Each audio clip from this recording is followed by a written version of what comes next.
Antes de comenzar, al traer este estudio, no es mi intención ofender, criticar a nadie. Al contrario, es para exhortarnos y animarlos unos con los otros. Este pasaje es uno de los más ilustrativos de la Biblia, de la forma como Dios trata a todos nosotros los que nos hacemos llamar sus hijos o que somos cristianos, por su gracia y por su misericordia. Desgraciadamente, muchos cristianos creen equivocadamente que pueden seguir viviendo una vida cristiana de negligencia espiritual sin preocuparte por discipularte, ni estudiar con seriedad la Biblia, ni tener devocionales a diario, ni una vida consistente de oración. Sin embargo, muchas de estas personas que tratan de vivir esta vida ignoran o se les olvida. Por eso en el versículo 5 comienza diciendo: ¿y habéis ya olvidado la forma que Dios ha diseñado para que vivas? Pero en este estudio veremos en qué consiste esta disciplina, cuáles son las bendiciones tan grandes, tan enormes que los cristianos están perdiendo por vivir esa clase de vida. Y podemos preguntarnos también, ¿estos cristianos tendrán consecuencias después de la muerte? Porque tendrán consecuencias en esta vida y hay consecuencias después de la muerte también. O sea que ¿vamos a llegar todos al cielo y todos vamos a ser recompensados de la misma manera? ¿Qué cosa usa Dios como disciplina a los cristianos que le han querido abandonar? A los cristianos que le han dicho: Señor, nos vemos en 6 meses o en 1 año o tal vez en 10. Señor, me voy de vacaciones, me voy a ir a descansar, voy a estudiar mi carrera que tanto he querido, y cuando esté tal vez más viejo o que ya no sea tan malo, tal vez en enero, ahora que va a terminar el año, en enero voy a empezar la vida cristiana. ¿Cuánto tiempo cree un cristiano o una cristiana que puede vivir sin que Dios haga algo para hacerlo regresar otra vez a tener la comunicación con Él? Vamos a ver todas estas respuestas en la Biblia y vamos a comenzar con la apostasía. Yo creo que algunos de ustedes están familiarizados con esa palabra o la han oído porque Pastor Mario ya nos ha dado anteriormente estudios sobre la apostasía. La palabra apostasía es en el griego es apistemi, definición, apartarse. Acuérdense de esto porque Pastor Mario les va a preguntar, y luego no digan que no se les enseñó nada. Es apartarse del camino, alejarse, abandonar, renunciar, e inclusive se toma como una rebeldía de una persona. Salirse del camino o vulgarmente brincarse las trancas o la cerca. La Biblia describe o diseña la iglesia como un redil donde nosotros somos las ovejas y Cristo es el buen pastor. Y cuando una oveja se quiere salir o brincar la cerca, ¿qué pasa? Entra el libre albedrío. Es que yo quiero encontrar otros pastos, engañada que fuera del redil hay mejores pastos más altos y más verdes o una forma de vida, lo cual es completamente una mentira, porque fuera del corral están los lobos, vestidos de oveja esperando comerse las ovejas. Les voy a contar una historia que pasó hace muchos años y muy lejos de aquí. Dice el cuento que había una ovejita que le decían la rebelde de Rialto. Así dice el cuento, ¿verdad? Y esta ovejita una vez se brincó el corral y el buen pastor fue por ella y la trajo en sus hombros. La trajo con mucho amor. La segunda vez la ovejita rebelde se volvió a brincar la cerca nuevamente. El pastor dejó a las 99 y fue por ella. La tercera vez que la oveja rebelde de Rialto se brincó las trancas, el buen pastor fue y la trajo, pero antes de ponerla en el corral, le quebró una patita. A propósito, y le dijo: prefiero verte aquí dentro del redil, que estés renca y manca, a que te salgas y te coma el lobo. Muchas veces Dios tiene que recurrir, como lo vamos a ver, a disciplinas extremas que son raras muchas veces, pero pueden suceder. Pero Dios prefiere 100 veces verte ciego o mutilado o rengo. Cristo lo dijo en Marcos 5:29 con estas palabras: prefiero verte sin uno de tus miembros y que entres al cielo, y no que todo tu cuerpo sea arrojado al infierno. Veamos pues que dentro de la apostasía hay dos clases de apóstatas. Es muy importante. La Biblia nos advierte claramente que entre más nos acercamos a la segunda venida de Cristo, aumenta la tendencia de abandonar los principios cristianos. La presión del mundo sobre la iglesia, sobre tu vida, sobre mi vida, ejercerá dentro de ti por no estar lo suficientemente blindado, por no tener las suficientes convicciones firmes y bien cimentadas en nuestro corazón de lo que creemos, y que vamos a ser seducidos por el mundo. En Mateo 24:12 dice: y por haberse multiplicado la maldad, el amor de muchos se enfriará. Como en el siglo en que vivimos, hemos llegado a un grado de maldad muy alto. ¿Saben ustedes cuál es el grado más alto de maldad? Que cuando a lo bueno le llaman malo y a lo malo le llaman bueno. Cuando llegan al punto que reconocen a los matrimonios del mismo sexo, la Biblia dice que es descomposición social. ¿Por qué? Porque la familia es el fundamento de la sociedad, es el núcleo, es el centro y la fuerza de un país. Y cuando tratan de adoptar a un niño y lo están destruyendo mental, física y emocionalmente, las vidas de estos niños, que son los que dijo Cristo: el que haga tropezar a un niño más le vale que se amarre una piedra de molino en el cuello y se arroje al mar, porque de ellos es el reino de los cielos. Y cuando comenzamos a tener a los niños y los envolvemos en nuestra mugre, en nuestra suciedad, y los arrastramos a nuestra manera desagradable de vivir, a que tengan solo 2 papás o 2 mamás, es cuando nos damos cuenta que se está desarrollando una sociedad de maldad y depravación, que ha llegado al punto de desatar los juicios de Dios.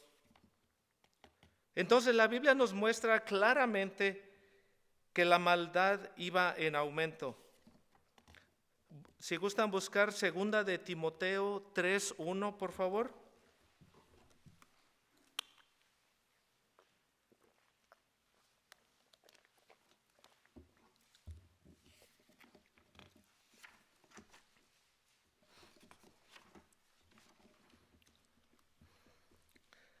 La palabra de Dios dice así en 2 de Timoteo 3:1: también debes saber esto, que en los postreros días vendrán tiempos peligrosos. Esta palabra de peligrosos, alepos, en el griego significa feroces. Y solamente en todo el Nuevo Testamento se usa esta palabra alepos, que se tradujo en 2 de Timoteo como peligrosos. Y en los evangelios se usa con los endemoniados.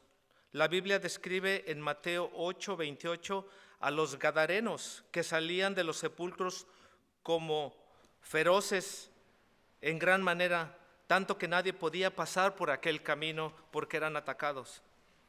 Y vemos que Pablo dice en 2 de Timoteo 3, versículos 2 al 5, que vendrán tiempos en que los demonios van a aumentar su ataque contra los seres humanos.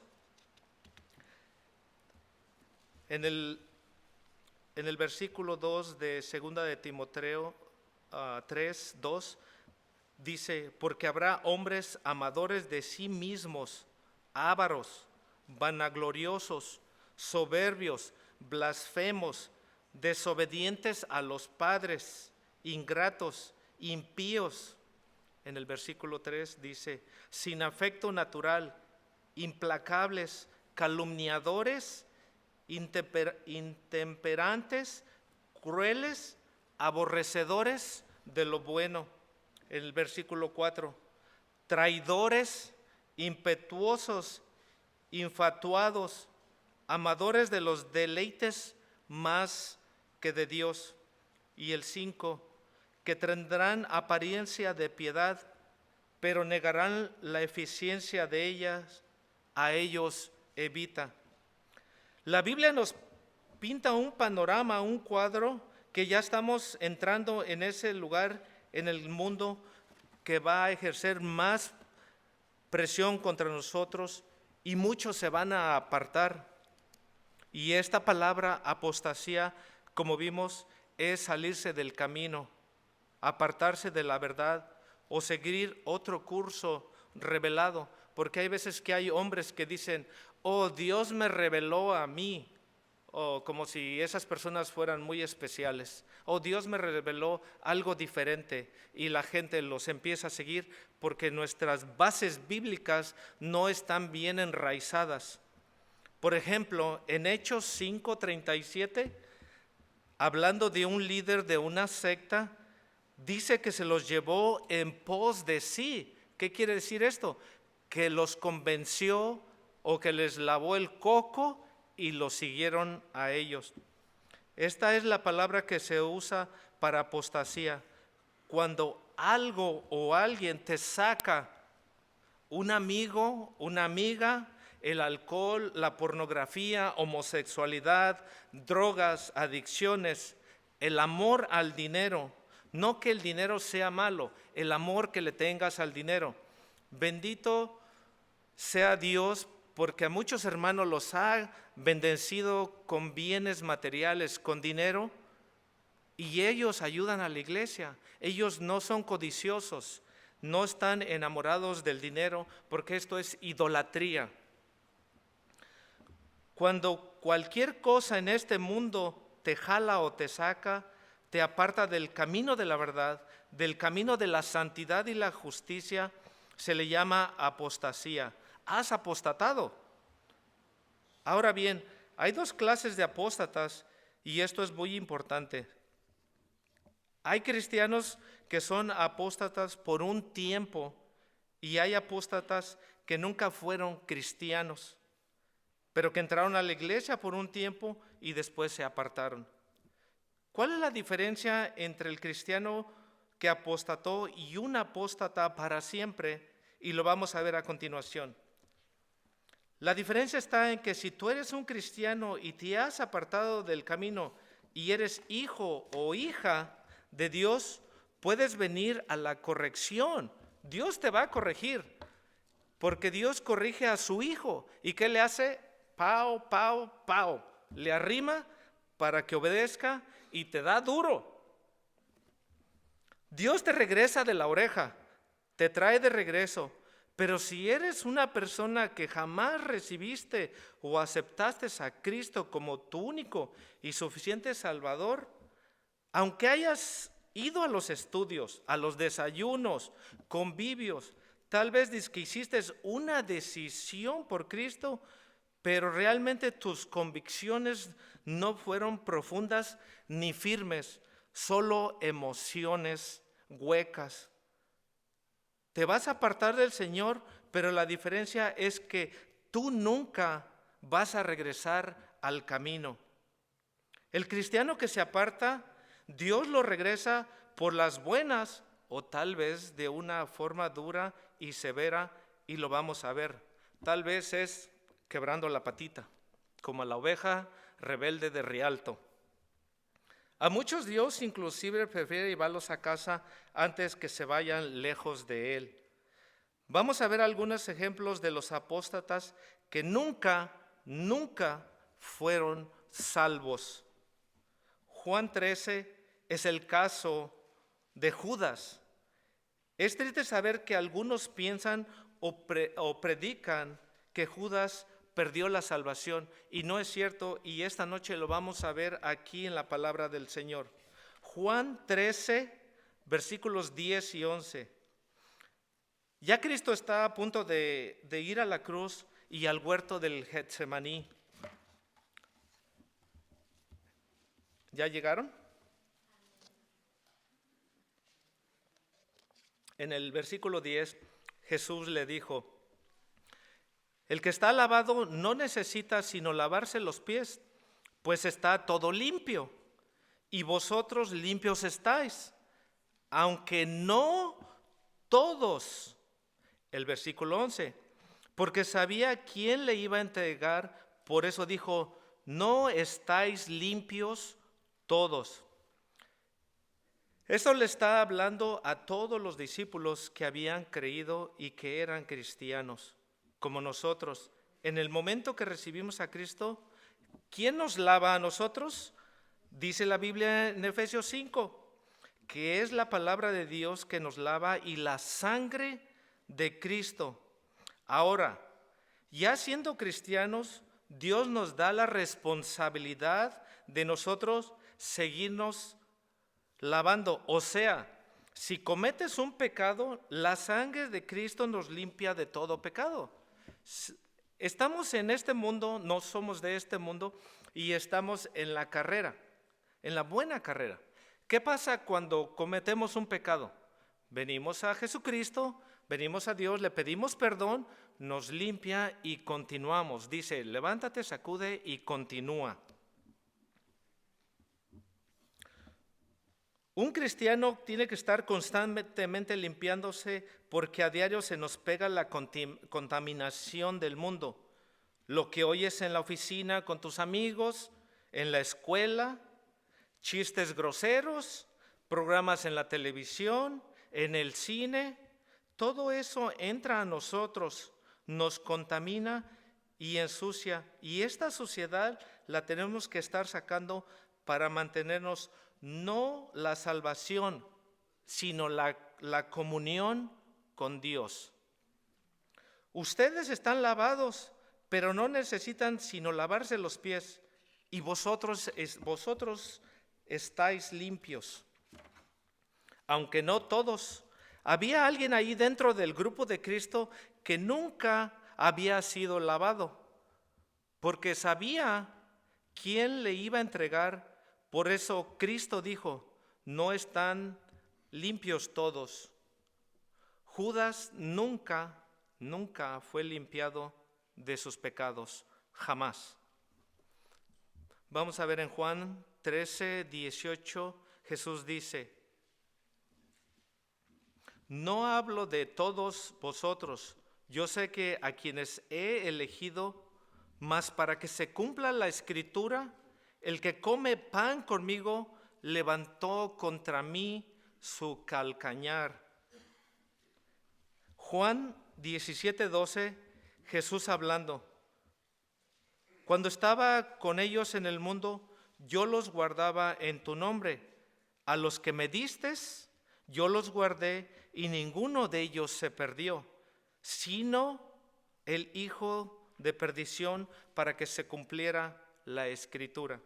Entonces aquí vemos este cuadro que el Señor nos enseña, que Judas no perdió la salvación, sino que nunca la obtuvo. Él tuvo tiempo de arrepentirse, sabía lo que había hecho, pero simplemente fueron remordimientos.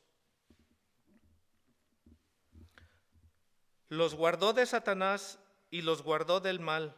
Cuando vino Satanás a atacar a Pedro, se recuerdan que le dijo Cristo: oye, Satanás ha pedido permiso para zarandearte. Y Pedro, muy machote, muy arrogante, ya lo conocemos cómo era de impulsivo: yo no me rajo, yo te sigo hasta la muerte. Espérate, Pedro, el gallo va a cantar cuando tú me hayas negado 3 veces. Pedro y Judas, los dos traicionaron a Cristo. Los dos le dieron la espalda a Cristo, porque Pedro niega a Jesús 3 veces. ¿Y cuál fue la diferencia? Que cuando Pedro le negó, el gallo cantó y Pedro se acordó de las palabras de Cristo y lloró amargamente. Y Cristo le dice: Pedro, te sigo amando. La diferencia con Judas, Judas le entregó por 30 monedas de plata y sin embargo, cuando tuvo las monedas de plata en sus manos, nunca creyó que Jesús era el Mesías, porque si hubiera creído, se hubiese arrepentido y le hubiera pedido perdón. ¿Qué hizo Judas? Agarró las monedas y las tiró y fue y se quitó la vida. Se suicidó, se colgó de un árbol. Dice Hechos 1, que se ahorcó, cayó y se destripó. Se le abrió el vientre y se le salieron lo que había dentro. Así terminó Judas. Jamás fue salvo. Vamos a ver en Juan 18, 8 y 9, si gustan buscarlo.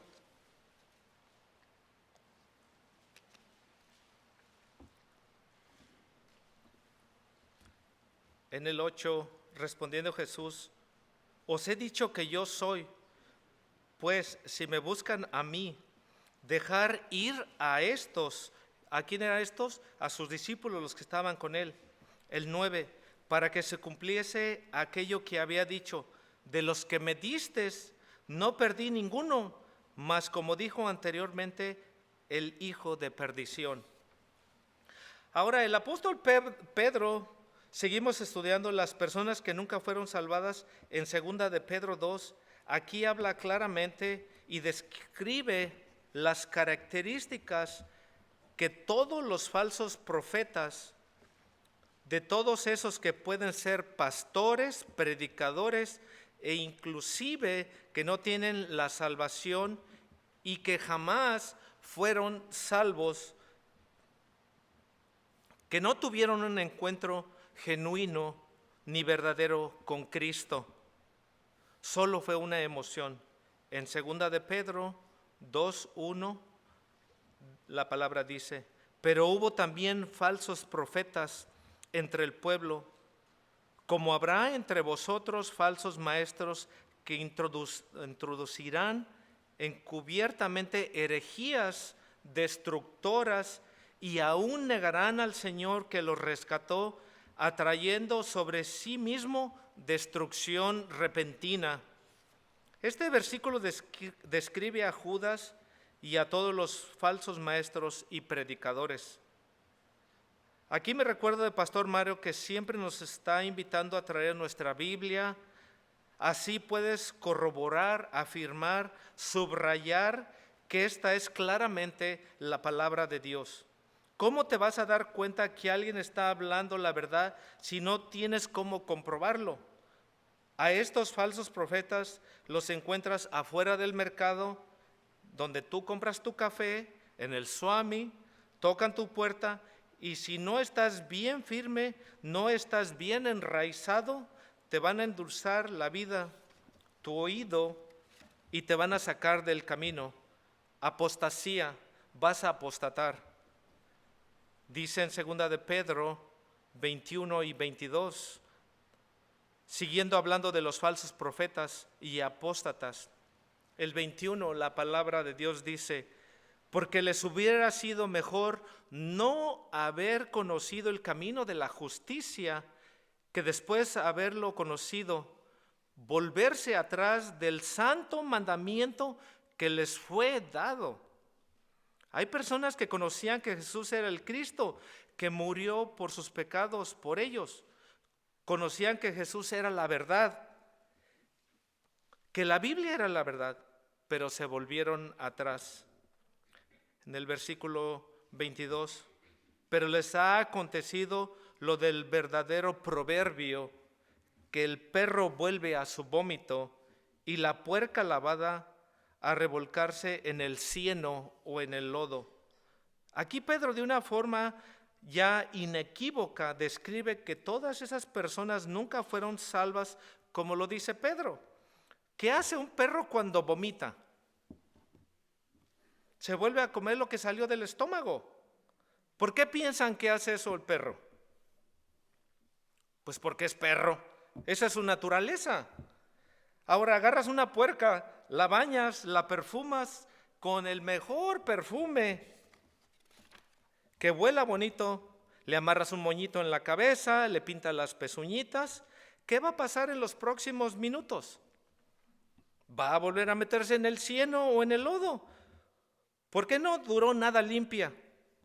Pues porque es un puerco. Y ahora, para que el perro ya no regrese a su vómito, ¿qué se necesita? Cambiar su naturaleza, como la vieja naturaleza que teníamos nosotros. Cuando aceptamos a Cristo, perdemos nuestra vieja naturaleza, perdemos el viejo hombre. El perro tiene que cambiar su naturaleza para dejar de ser perro. El puerco, para que ya no regrese al lodo, tiene que cambiar su naturaleza de puerco. Aquí está hablando Pedro que estas personas, su naturaleza nunca fue cambiada, porque si hubiera sido cambiada, no regresarían a hacer lo que hicieron antes de conocer a Cristo. Esta es la grande diferencia de las personas que nunca fueron o han sido salvas. Vamos a ver en Primera de Juan 2:19 lo que dice. Los espero.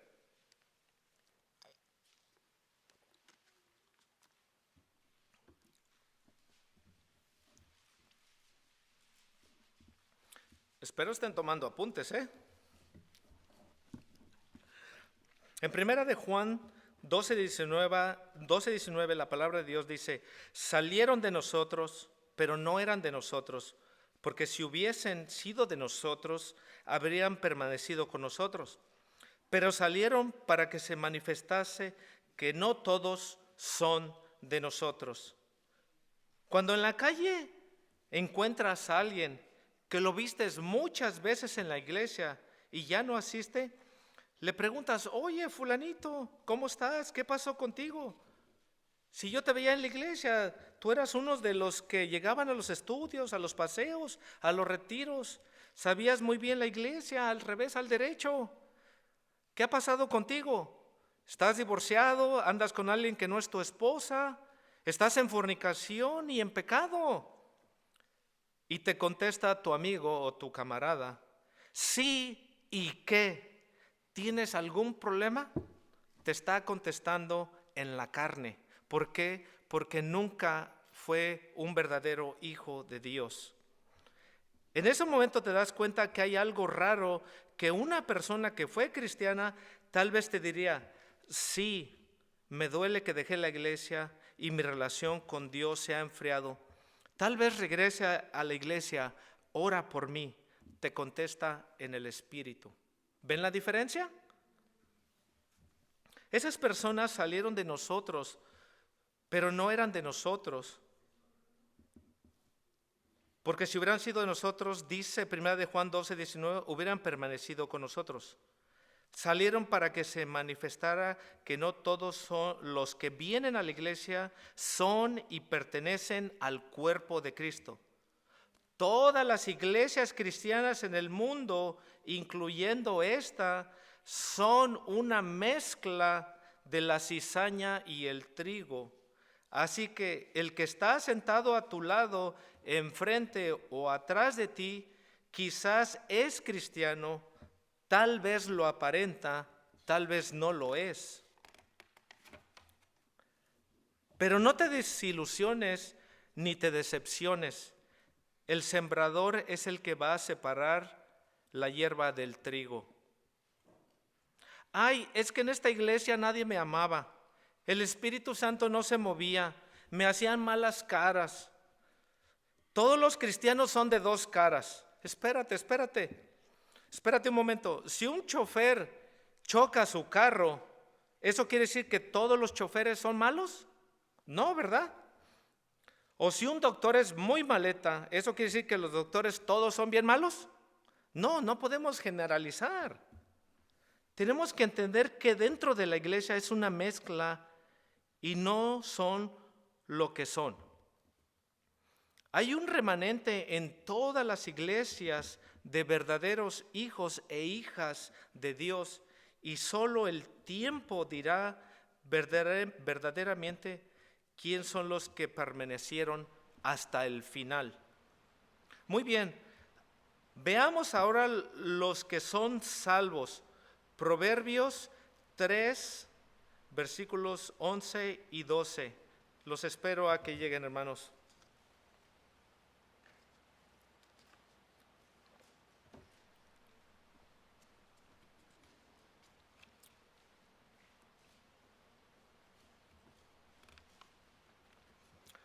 Los apóstatas que son salvos pero que regresan porque son hijos de Dios y Dios ha hecho su promesa, al que ama disciplina, y si no hay disciplina es que nunca fuiste hijo de Dios, por eso sigues haciendo lo que te da la gana, como se dice vulgarmente, porque si fueras hijo o hija de Dios, desde cuando ya te hubiera apaleado y bien apaleado, pero si sigues igual hace ya un tiempo, precisamente porque nunca has pertenecido a la familia de Dios.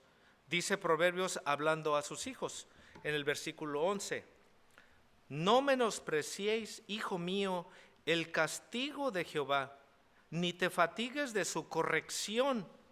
El 12, porque Jehová al que ama, ¿qué dice? Castiga como el padre al hijo a quien quiere. Entonces, ¿qué quiere decir esto? Que tú no puedes ir a castigar a los hijos del vecino o los de tu hermana o los de tu hermano, porque no son tus hijos.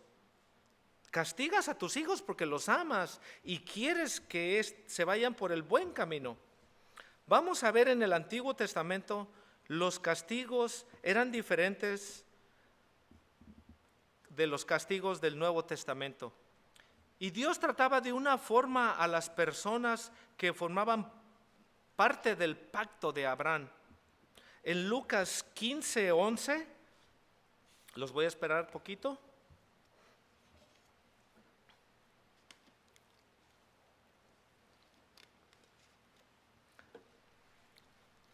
Ya muchos hemos oído esta parábola en la Biblia. Nos habla del hijo pródigo. La Biblia nos dice que un padre tenía 2 hijos. De repente uno de los hijos le dice, papá, ya quiero mi herencia, quiero lo que me toca. En el antiguo Oriente, dentro de esa cultura, cuando un muchacho o un joven hacía esto, quedaba desheredado automáticamente, porque era una de las peores cosas pedir el dinero o la herencia cuando el padre aún estaba vivo.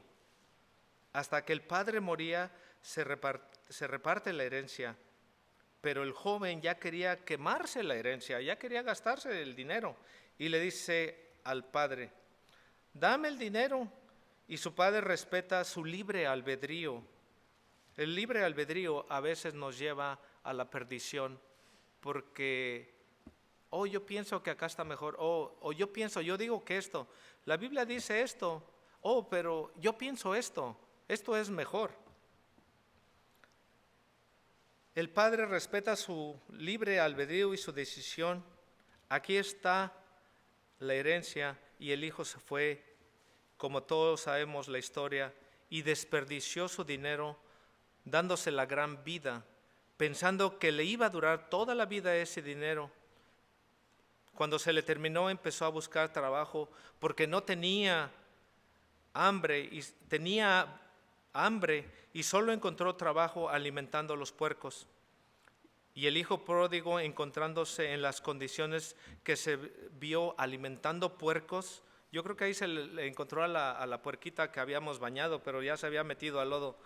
De repente algo pasó en su vida que lo hizo despertar y ver la realidad. El Espíritu Santo lo estaba redarguyendo. de lo que había hecho y la forma que se encontraba. No en todos pasa esto. A algunos Dios los deja, pero como este era hijo, tuvo que despertar a la realidad y entonces dijo: ¿cuántos hombres en la casa de mi padre que no son sus hijos y yo soy su hijo? Y los obreros de mi padre tienen camas buenas, buena comida, y yo soy su hijo, estoy alimentando cerdos. Esto haré. Ahí es donde él entró en la convicción de que había hecho mal. Ahí está la conciencia que no todos tienen. ¿Por qué la tuvo él? Porque era hijo. Lucas 15, 17 y 18, Nueva Traducción Viviente, dice así en el 17: cuando finalmente entró en razón, se dijo a sí mismo: en casa hasta los jornaleros tienen comida de sobra, y aquí yo muriéndome de hambre. El 18: y volveré a la casa de mi padre y le diré: Padre, he pecado contra el cielo y contra ti. Ahí reconoció y al mismo tiempo se arrepintió de lo que había hecho. El hijo supo su condición de pecador y regresó a casa a pedir perdón, sin esperar ningún privilegio. Solo tenía la necesidad de ser perdonado. Y el padre no está enojado ni con un bate de béisbol esperándolo, ni con un garrote para darle en la cabeza. El padre se retrata en la Biblia en este pasaje que todos los días desde que el hijo dejó la casa y se fue con la herencia, él volteaba al horizonte todos los días esperando con los brazos abiertos, sabiendo que su hijo un día volvería. Y Dios sabe que cuando nos alejamos de Él, siempre nos está esperando a que regresamos, que le pidamos perdón, porque nos ama y está enamorado de nosotros. Dios está enamorado de nosotros. ¿No te imaginas cuánto te ama Dios, que dio a su Hijo por ti y por mí para que fuera crucificado en esa cruz y que derramara su sangre y que nos limpiara de todo pecado y que jamás nos alejáramos ya de Él? Y cuando nos alejamos, Él prefiere 1000 veces dejarte rengo o manco o hacer algo para que regreses, porque eres su hijo y nunca nadie nos podrá separar del amor de Dios. Amén. Porque somos sus hijos. Él lo declaró. Y el padre gritó: traigan el mejor becerro y vamos a hacer una fiesta, y traigan un anillo y pónganselo en el dedo, y traigan las mejores ropas, que significa la justicia de Cristo. Cuando nos ponemos la ropa, significa la justicia de Cristo. Y entonces, ¿por qué el hijo regresó? Porque nunca perdió su calidad de hijo. Es como cuando tú naces, te dan tu nombre y tu apellido, y si algún día por alguna causa te separas de tu familia, te vas, no pierdes ese apellido, no pierdes el que eres hijo de Dios. Este es un ejemplo clásico de una persona que es hijo y se aleja de Dios, pero regresa a Dios porque somos hijos y tenemos que regresar. Tarde o temprano nos convence Dios para regresar con Él, y si no nos regresamos, ya saben, pao. Veamos otro ejemplo en 1 Corintios 5, versículos 1 al 5. Aquí está un caso muy tremendo de un joven que asistía a la iglesia de Corinto. Y como hemos visto en otros estudios, esta de todas las iglesias que había, era la iglesia más carnal de carnales de todas las iglesias. Pero eso sí, tenían todos los dones de lengua, según a ellos, así lo veían, pero no era verdad. Este muchacho estaba en fornicación, teniendo relaciones con su madrastra, con la mujer de su papá. Y dice Pablo en 1 Corintios 5:2, en la Nueva Traducción Viviente, en el 2, y ustedes, hablando a los líderes, están muy orgullosos de sí mismos. Deberían estar llorando de dolor y de vergüenza y echar a ese hombre de la congregación. O sea, Pablo dice, oigan, ¿por qué no han reaccionado? ¿Qué les está pasando? Ustedes están conscientes de que este joven está teniendo relaciones sexuales con su madrastra y lo dejan seguir asistiendo a la iglesia, como si nada pasara. ¿Qué debemos hacer? Decían ellos. ¿Lo corremos? Sepan que dentro de la iglesia hay un orden a seguir para arreglar cualquier problema. Y si no entiende, tráelo para enfrente y confróntalo con su situación. En todas las iglesias hay un orden que la Biblia describe, de que si tú ves a tu hermano que está haciendo algo mal, habla con él, redargúyele, ora con él. Y si no entiende, puedes traer a otro hermano y entre los dos le pueden hablar. Y si insiste, tienes que traerlo a los ancianos, a los pastores y confrontarlo. Y si no, lo van a tener que traer enfrente de toda la iglesia y que toda la iglesia tiene que saber lo que está pasando con esta persona. Y si está en un problema serio y no quiere regresar, lo tienen que dejar ir de la iglesia. Tenemos la Biblia y los líderes se dan cuenta que alguien está en pecado. La iglesia es como un hospital y te vamos a ayudar. Pero cuando sabemos que alguien persiste en seguir en pecado, por ejemplo, una persona dice, mi cónyuge está en adulterio, y hablan con esa persona y le hicieron saber que está viviendo en pecado y que saben su situación y continúa sin arrepentirse y cambiar. La disciplina de Dios es decirle a esa persona, tú ya no puedes entrar a la iglesia. Cuando una persona entra a la iglesia como a un hospital, te arrepientes y colaboras, como con el doctor para que te cure y te sane. Pero ¿de qué te sirve ir al hospital para que te diagnostiquen, te den medicina, que sigas una dieta? Saliendo del hospital, tiras las medicinas, vuelves a tus viejos hábitos y forma de vivir. Vuelves con el doctor porque te sientes mal al hospital, unas 2, 3 veces, te sientes muy mal y te pregunta de tus medicamentos y de tu dieta. Y tú contestas, es que tiré la medicina y no me gustan las dietas, yo quiero seguir comiendo mis tacos de chicharrón y carnitas. Y te habían puesto en una dieta. El doctor te contesta, entonces ¿para qué vienes conmigo? Si no quieres ser curado, ¿para qué vienes al hospital? Y así es la iglesia, un hospital de almas enfermas que necesitan la sanidad de Dios. Todos cuando venimos a los pies de Cristo necesitamos ser curados y sanados.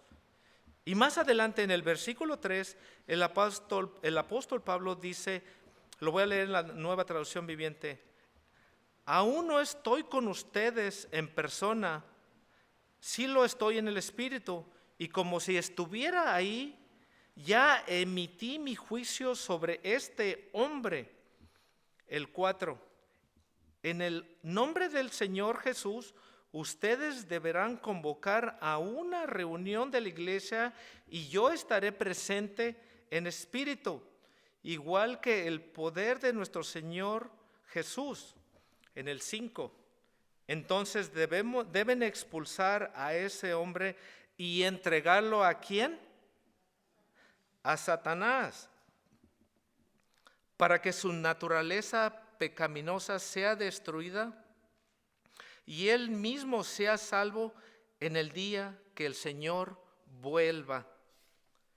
¿Qué está diciendo Pablo? Que cuando una persona era disciplinada por los pastores o líderes y es sacada al mundo, lo sacan del corral. Fuera del redil están los lobos y Dios le da permiso a Satanás de atacarlo o zarandearlo. Así que tenemos que tener mucho cuidado, hermanos. ¿Por qué? Porque la salvación que nos ha dado es por gracia, para que nosotros seamos salvos y entendamos esto. No puede haber ninguna obra buena antes de la salvación ni después de la salvación para que nosotros seamos mantenidos siendo salvos. Cuando alguien dice que la salvación se puede perder, entonces no ha entendido el pacto de Dios. Déjame preguntarte, antes de venir a Cristo, ¿cómo fuiste salvado? ¿Qué hiciste? ¿Hiciste alguna obra buena? ¿Qué hiciste? Dijo Dios, así como estás, ven. Simplemente lo que hiciste fue aceptarlo. No hiciste ninguna obra buena. Y las que pensaste que eran buenas, eso es basura. Porque Cristo ya hizo la obra perfecta. Dios te salvó. Ya eres salvo por gracia de Dios. ¿Y ahora me dices que tengo que hacer buenas obras para mantener mi salvación? No, de ninguna manera. Si hay alguna sola buena obra que tú hagas para decir que esas obras están manteniéndote en el camino de la salvación, entonces estás atrayendo méritos sobre tu vida y le robas la gloria a Dios, y a la muerte de Cristo es vana. Todo lo que hacemos después que aceptamos a Dios es porque Él ya nos salvó. Las obras que hacemos después que somos salvos no son para mantener la salvación, son como el fruto de nuestra santificación.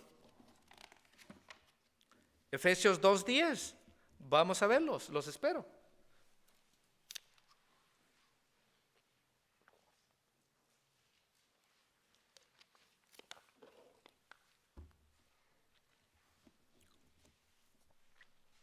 Efesios 2:10, la palabra del Señor dice, porque somos hechura suya, creados en Cristo Jesús para buenas obras, las cuales Dios preparó de antemano para que anduviésemos en ellas. Pero las buenas obras que yo hago después de Jesucristo dan testimonio que soy hijo de Dios. Pero no hago buenas obras ni me porto bien para decir, Señor, ya pequé, ya perdí la salvación. Mañana nazco de nuevo, ¿verdad? O ya pequé y el Espíritu se llevó el sello de mi corazón, porque sabemos que cuando aceptas al Señor, Él te sella con el Espíritu Santo. Pero si regreso a ti, Dios, el próximo año me vuelves a sellar, ¿verdad? Imagínense ustedes este estado tan absurdo y sin sentido espiritual de una persona. Si pierdes tu salvación, ya no eres renacido de nuevo. Le dices a Dios, Señor, aquí está tu eternidad, y vuelves al estado que te encontrabas antes que Dios te salvara. ¿Puede un bebé regresar al vientre de su madre? Imagínate, nace el bebé y no le gusta aquí afuera, que dice, no, mejor me regreso al vientre de mi mamá, allá estoy más tranquilo, allá no voy a pagar renta. Veamos otro ejemplo en Santiago 5, 19 y 20, de personas que son cristianas, pero pecaron y están en peligro muy grave de ser disciplinados por Dios. Santiago 5, 19 y 20. El 19 dice, hermanos, si alguno entre vosotros se ha extraviado o ha apostatado, ha dejado el camino de la verdad, y alguno le hace volver, miren lo que dice el 20, sepa que el que haga volver al pecador del error de su camino, salvará ¿de qué? De muerte su alma y cubrirá multitud de pecado. Pastor Mario nos dice que cuando a medianoche, cuando estás trabajando el Señor te pone a alguien en tu corazón, ora por esa persona. Sea la hora que sea, quizá ese hermano está en tribulación espiritual y la oración es muy buena entre nosotros, hermanos. Debemos orar unos por otros. Esto es lo que vamos a ver en 1 de Juan 5:16. Esto es lo que se llama pecado de muerte de un cristiano. Si tú ves que tu hermano anda por ahí en el mundo rodando y nadie sabe que es cristiano y le dices, hey hermano, he estado orando por tu situación para que el Señor te saque de tu pecado y ya no sigas haciendo lo mismo.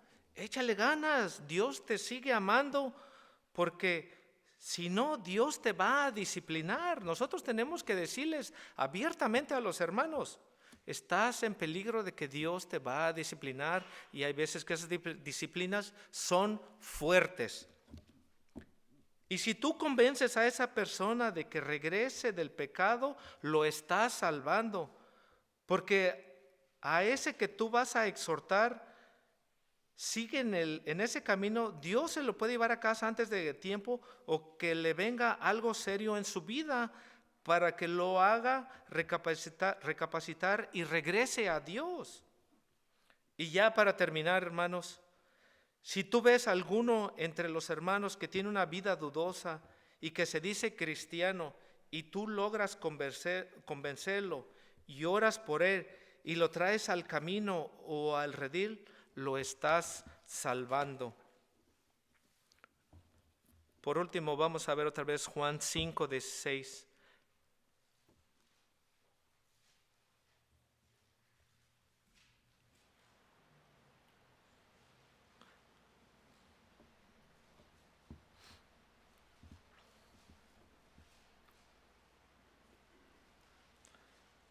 Primera de Juan 5:16 dice así: si alguno viere a su hermano cometer pecado que no sea de muerte, pedirá y Dios le dará vida. Esto es para que los que cometen pecado que no sea de muerte, por el cual yo digo que se pida. Entonces, ¿qué hemos aprendido esta noche, hermanos? Que no podemos perder una salvación tan grande, que debemos estar preparados. Espiritualmente debemos prepararnos, hermanos, porque el mundo allá afuera está dándonos presión constantemente, todos los días, y no nomás a nosotros, a nuestros hijos, a nuestros nietos, y muchos de ellos no están preparados. El brillo, las cosas del mundo los jala. Es bien fácil jalarlos, inclusive dentro de la casa de nosotros, por medio de los teléfonos, las tabletas, las computadoras. ¿Cuántas cosas no pasan, hermanos? Leamos nuestra Biblia, empapémonos de ella, que el Señor nos dirija día a día, porque estamos en una carrera que no es fácil, porque Dios cuando te llamó a que fueras su hijo, también te dijo que no iba a ser fácil esta carrera, pero el que prevalece alcanzará la salvación. ¿Qué es la aplicación esta noche? Tengo dos nada más. No te canses de orar por tus hermanos. Sabemos que la oración cambia las cosas. La 2. Esta noche puedes pedirle a Dios que cambie tu vieja naturaleza. Si no has hecho una decisión verdadera de entregar tu vida a Cristo, esta es la noche. Si has estado dudando, si tienes preguntas, esta noche puede ser la noche que tú puedes rendirte a Dios, porque Él mandó a su Hijo a morir en la cruz y derramó su sangre para que limpiara nuestros pecados y restableciera lo que estaba quebrado.